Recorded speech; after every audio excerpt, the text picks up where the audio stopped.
Okay, we're switching up gears today. I've done a lot of stuff about the feet, and pretty much my goal here, life in general, is to educate everybody on stuff that like kind of goes unsaid and unknown to even like a lot of practitioners out there.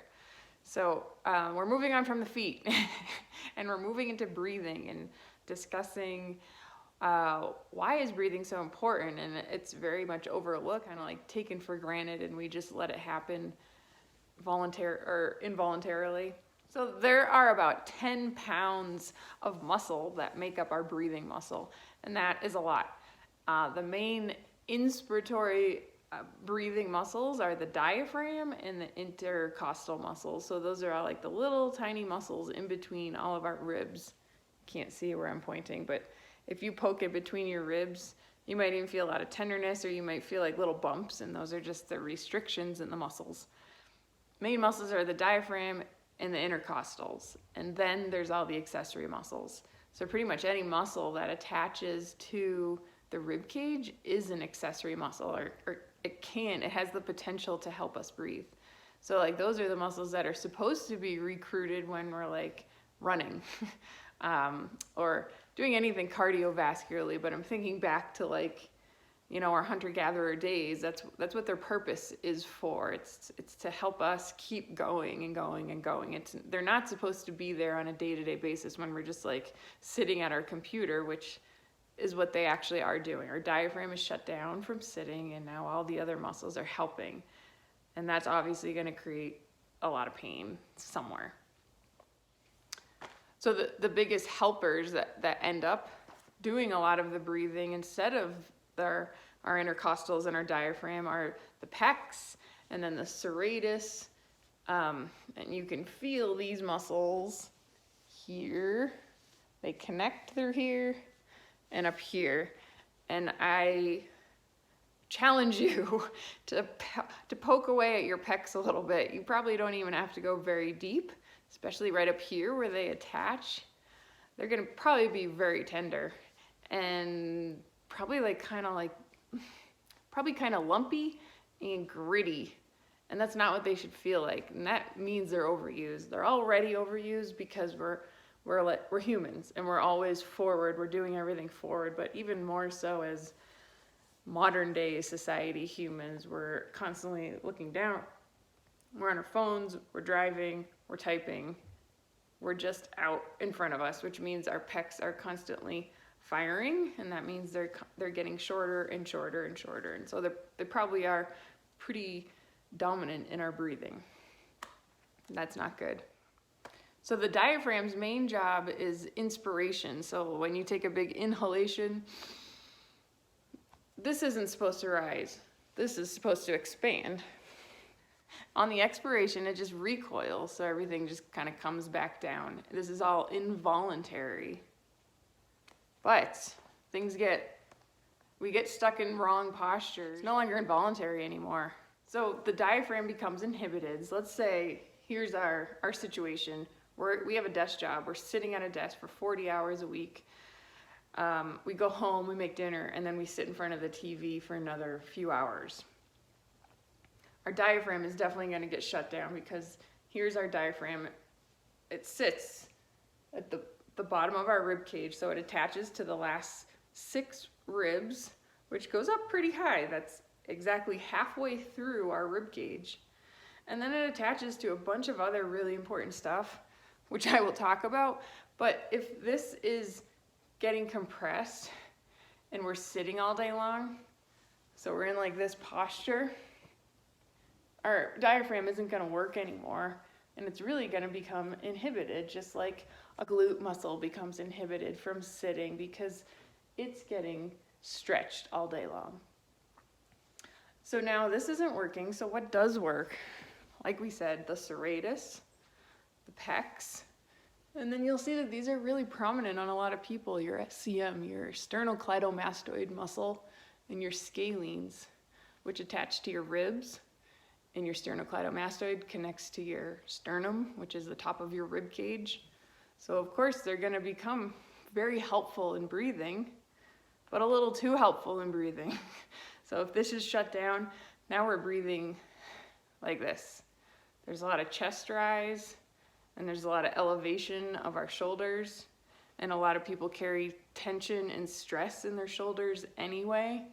So it's such a recipe for disaster. And I feel like I say this a lot about a lot of things, but there's so many things in society today that just like don't let us be like the great human that we're supposed to be anatomically, mechanically. So then if you're really dominant up here, you're breathing through here, you're gonna create all these new patterns, all these new movement patterns, and you're probably gonna become forward. Your head's gonna come forward. So now we're talking about shoulder impingement. I can't get my shoulder up high because I'm in this type of posture. I have forward head posture, which is gonna create a lot of cervical pain, cervical headaches, tension headaches. They're gonna pull. Everything connects right here, all the way down your spine. There's so much tension now if I'm in this type of posture. And all of that could be because of breathing or because of the way that you're sitting, and now the two are intertwined together. So it's another recipe for disaster. Like everything connects to the diaphragm. It's crazy. And I even forget sometimes like how much stuff is connected to it. So you can see in this picture, it is connected to the ribs, the sternum. There's a central tendon that a ton of other stuff is connected to. Your vena cava comes through there, your esophagus, your aorta.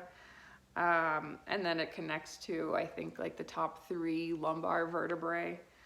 And then if it's connected to your ribs, then it's connected to your thoracic. It's connected to your quadratus lumborum, which is a huge hip stabilizer. It's supposed to just it's just supposed to hike your hip up, but it ends up doing so many other things. And I bet it's related to poor diaphragmatic recruitment or usage. Oh, and then the other thing is the big old hip flexor, which connects to it too. So here's an example. If I had my psoas released and worked on, or I'm sorry, just released surgically, or if I'm sitting all day and my psoas is now shortened and tightened, imagine what that's doing to your diaphragm, because it is connected right to it and there's just no way around it. It's going to get affected. So your diaphragm is short, or your diaphragm is no longer working, and now your psoas is shortened. Like those are 2 huge muscles of our body, and then the QL is getting shortened too, and it's also doing too much. Oh, it's just wreaking havoc. So I hope I'm driving home the point of why the diaphragm is so important, and we don't think about it because you don't go into a gym and be like, oh yeah, I'm gonna do my diaphragmatic breathing. It's gonna be so cool. There's no machine to like work out your diaphragm, and so you don't think about it. Just like the feet, you stuff them in a shoe and you go and work out, but you don't actually work out your toes, your arch, your ankle. You do some calf raises on the calf machine and that's it, because that's what they have for you. Nobody talks about these things. So I think the goal of this first video is just to create awareness of your breathing. And so I want you to just start by just putting a hand on your chest and putting a hand on your belly and just breathe. Just take a big, deep breath and just see, where are you expanding? What rises, and what rises first? Is it your hand here, or is it your hand here? Or maybe it's even this is happening. And if you have this going automatically and you feel like this is like the dominant area, then 10 points for you, and move on to the next video. Because there's other areas of breathing to work on too. And if this is challenging for you, then take this time to really focus on trying to get this to expand. And it's actually harder when you're sitting down, if you're probably watching this video sitting. So it's harder to do it sitting. So lay down and unload your legs too. Get them up on top of something so you don't have to worry about anything. And you're just laying there and just put a hand here and a hand here. lay down and breathe and just really focus on trying to get this belly expansion. That part is totally up to you. It will happen. Sometimes it takes a little longer for some people, and some people get it right away. They get that belly expansion, but then there's a whole other realm up to the breathing. So we'll get into that in the next video. So happy breathing for now.